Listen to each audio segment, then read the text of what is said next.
The little boy's hands were trembling, but not from the cold. His voice barely rose above, a whisper as he looked up at the tall man in the expensive coat, and said those words that would change everything. The baby in his arms wasn't crying anymore, and that terrified him more than anything else. Her lips had turned a shade of blue he'd never seen before, and her tiny fingers felt like ice against his chest. The man stared down at them, his briefcase frozen in midair, his mind racing between the important meeting waiting for him upstairs and the scene unfolding at his feet. In that single moment, standing in the December wind outside the glass tower of Morrison Financial, everything he thought he knew about success was about to shatter. Before we go any further, I want to invite you to join our Soul Light Stories family. Hit that subscribe button and turn on notifications so you never miss these powerful reminders of the goodness that still exists in our world. Drop a like if stories like this touch your heart, and please share your thoughts in the comments below. Now let me tell you what happened next. Marcus Chen had built his empire one calculated decision at a time. At 42, he was the youngest CEO in Morrison Financial's 70-year history, a fact that filled him with pride every time he stepped into the marble lobby of the downtown Chicago headquarters. His days started at 5 in the morning and rarely ended before midnight. Success, he'd learned, demanded sacrifice. It demanded focus. It demanded the ability to look straight ahead and never let distractions pull you off course. That December morning started like any other. Marcus left his penthouse apartment as the sun barely touched the frozen Lake Michigan horizon. His driver, Richard, had the car waiting, warm and ready. The leather seats, the soft classical music, the organized folders for his morning reading. Everything existed in perfect order. This was his routine, his armor against the chaos of the world outside. The Thompson merger meeting was scheduled for 8:30. It was the deal he'd been chasing for 2 years, the one that would cement Morrison Financial as the dominant force in the Midwest market. His team had prepared for months. Every number had been checked, every angle examined. Marcus reviewed his notes one final time as Richard pulled up to the building. He stepped out of the car, his Italian leather shoes hitting the salted sidewalk with practiced confidence. The December wind cut through the canyon of skyscrapers, but Marcus barely noticed. His mind was already in the boardroom, already 3 moves ahead in the negotiation, dance that would begin in less than 30 minutes. That's when he heard the voice. It was so small, so fragile, that at first Marcus thought he'd imagined it. But then it came again, closer this time, urgent and desperate. He turned and saw them huddled against the building's granite wall, just beyond the stream of people flowing through the revolving doors. A boy, maybe 7 or 8 years old, wrapped in a jacket 3 sizes too big, and in his arms, a bundle that Marcus slowly realized was a baby. The boy was looking right at him. Not at the dozens of other people rushing past, not at the younger associates or the maintenance staff, but at Marcus. Their eyes met, and something in that gaze stopped Marcus cold. The boy took a hesitant step forward, and that's when Marcus heard the words clearly. "Sir, please, my baby sister is freezing." Marcus looked down at the child in the boy's arms. The baby couldn't have been more than a few months old. Her face was pale, almost gray, and her lips had that terrible blue tinge that Marcus recognized from a first aid course he'd taken years ago. Hypothermia. The word flashed through his mind like a warning light. The boy was shivering violently now, his teeth chattering so hard he could barely speak. "We've been out here since last night. I don't know what to do. Please, sir. She won't wake up, right?" Marcus felt his phone buzz in his pocket. Probably Jennifer, his assistant, wondering where he was. The Thompson team would be in the building now, being escorted to the executive floor. Coffee would be served. Small talk would be exchanged. And here he stood, his $800 shoes getting soaked in the slush, staring at 2 children who looked like they'd stepped out of his worst nightmare.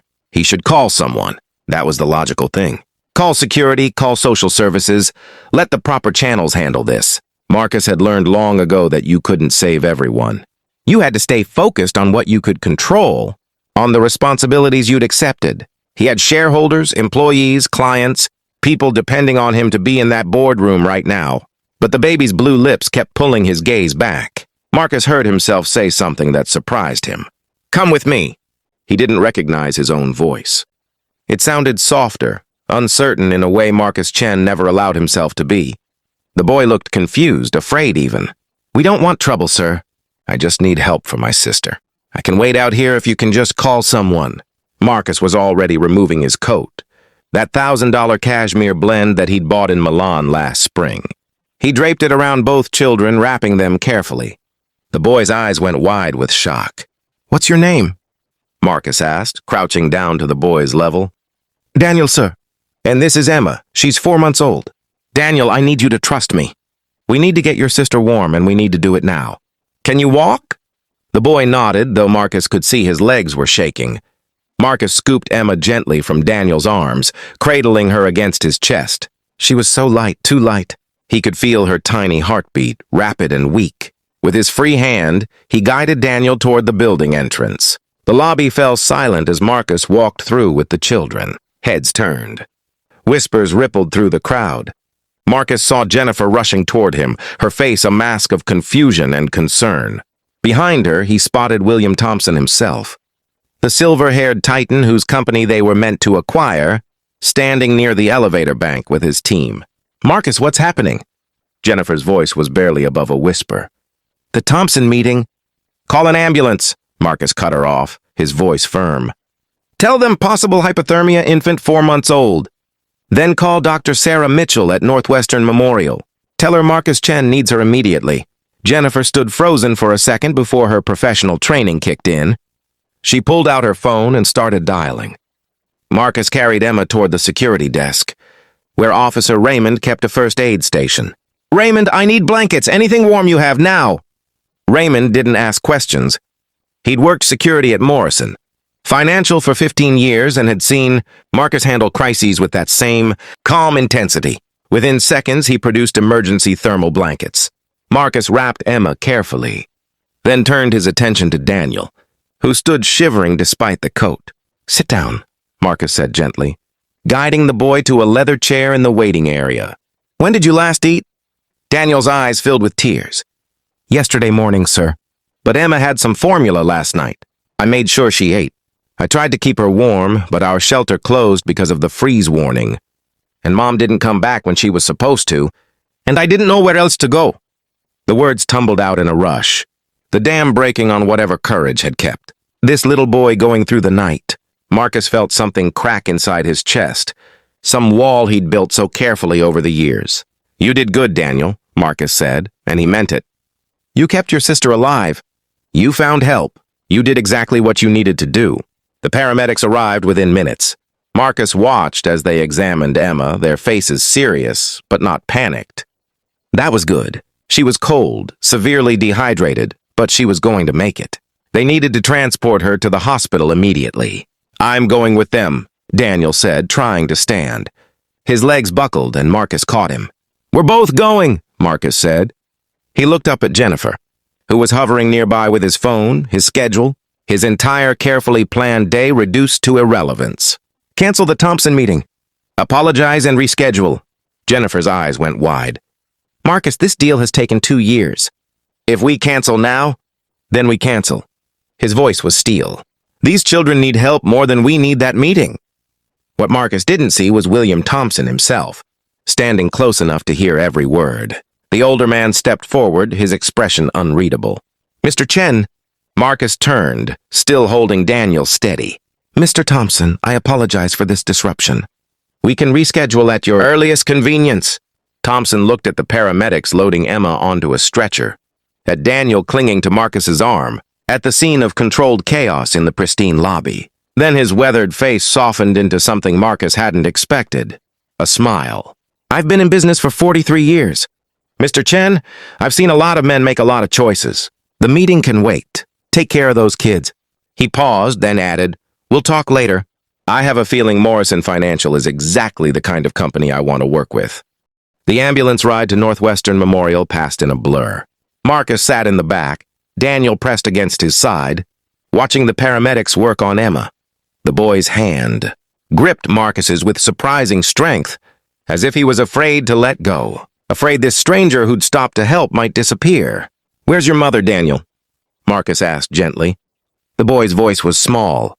"She works cleaning offices at night, 2 jobs. She was supposed to be back at 6 yesterday morning, but she never came. I waited at the shelter like she told me to. But then they said everyone had to leave because of the cold. I didn't have a phone to call anyone. I just started walking because I knew if we stayed outside all night, Emma would freeze. Marcus felt his throat tighten. This child, barely old enough for second grade, had spent the night navigating a frozen city to keep his baby sister alive, while Marcus had been sleeping in his climate-controlled penthouse, reviewing acquisition strategies.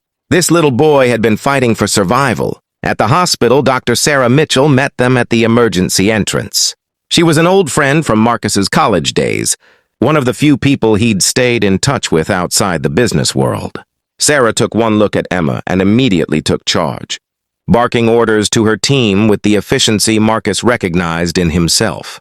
"She'll be okay," Sarah told them 30 minutes later, after Emma had been stabilized and moved to a pediatric ward.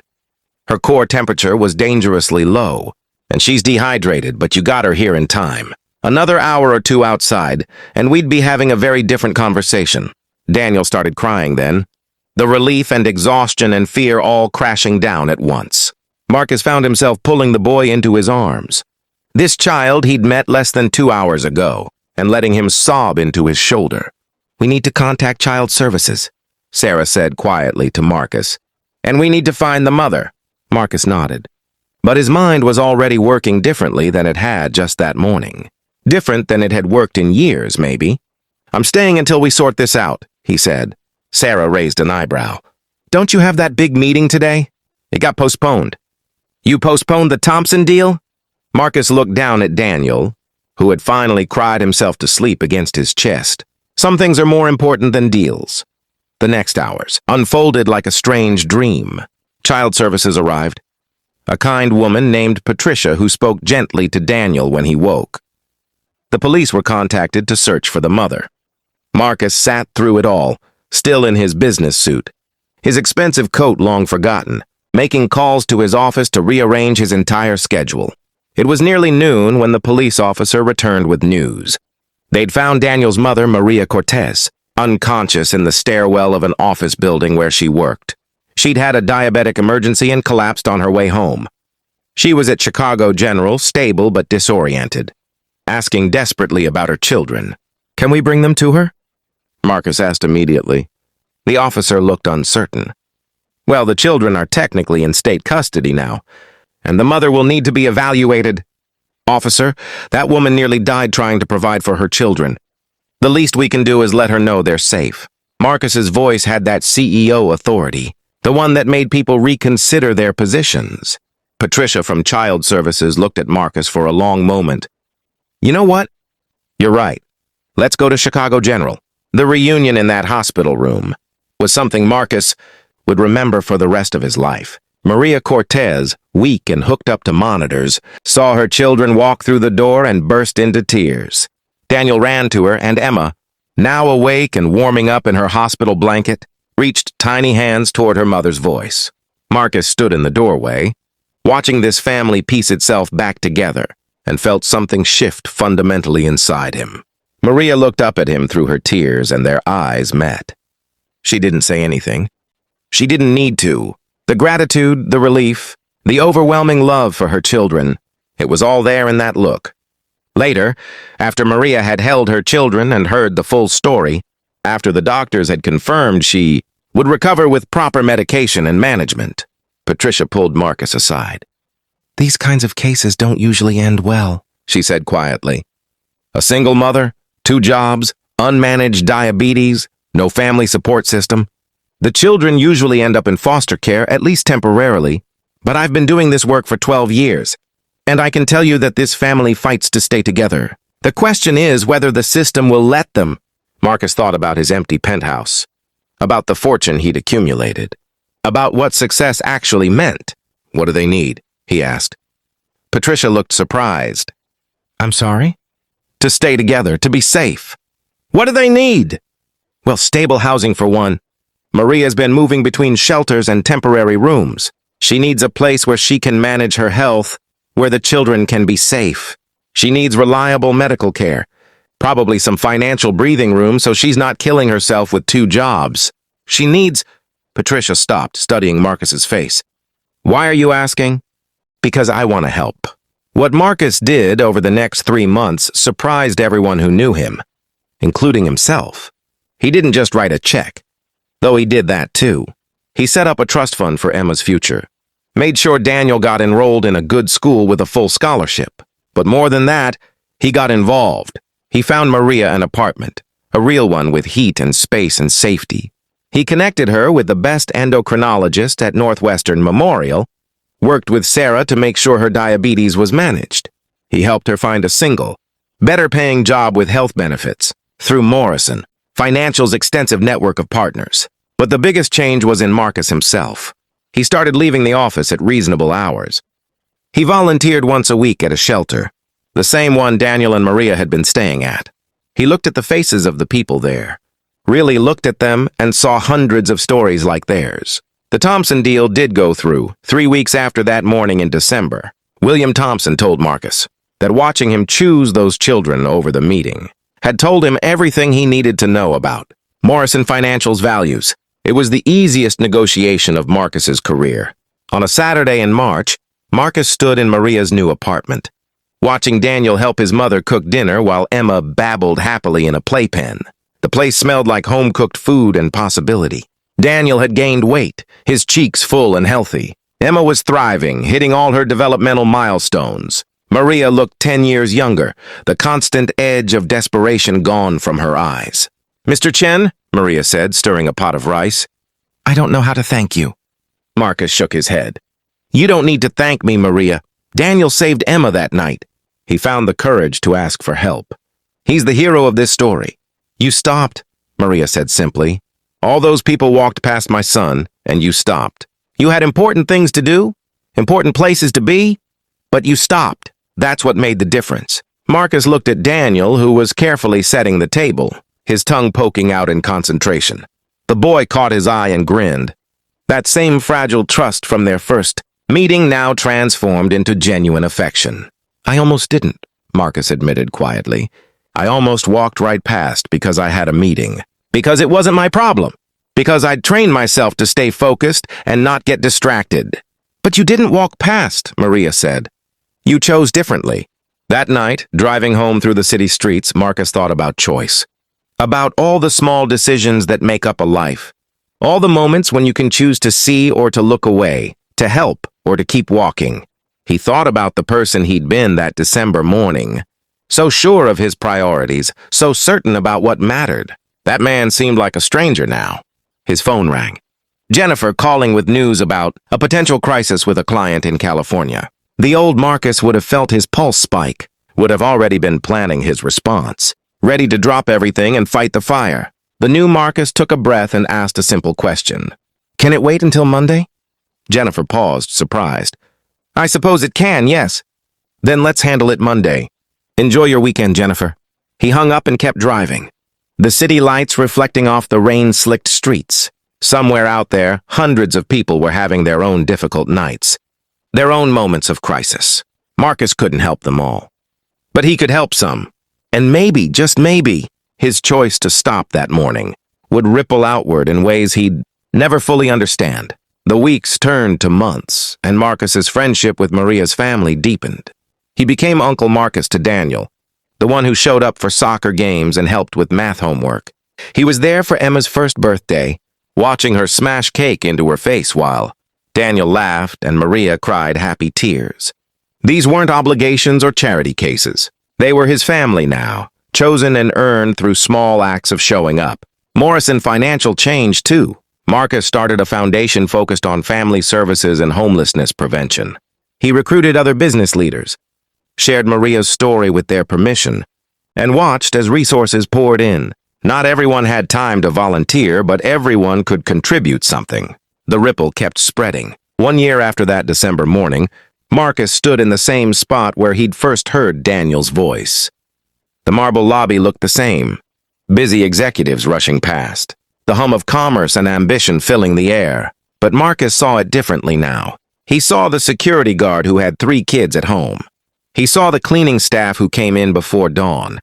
He saw the whole ecosystem of people, all trying to survive, all deserving of dignity. His phone buzzed. A text from Daniel, a picture of his